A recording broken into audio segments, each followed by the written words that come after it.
So I just came outside to plant some of our onion ends, and they're doing so well going green onions, I thought I'd go ahead and share that. So if anyone's curious, those are aphids. It's not focusing well, but those are aphids on the plant. I'll have to start picking those off. We had a problem with those, all the others here. What we finally did to get rid of them on some tribes of spraying with soapy water, but since I want to eat the green onions, I'm not sure I want to spray soapy water on them, so I'll probably just hand pick them. Normally, if you're really religious about that, you can get them knocked down. So what we just do is when we cut an onion and clean it, we just don't use the bottom part of it.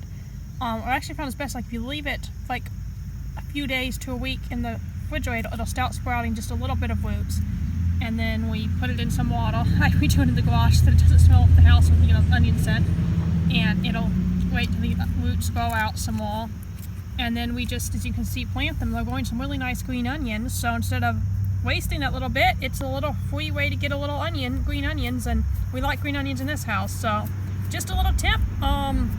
It does seem to do best staying really moist. We tried it in the summer, it didn't work as well, so we couldn't keep it as moist out in the big garden, but here on the square foot garden, I think we're going to keep it moist enough and really get them growing. So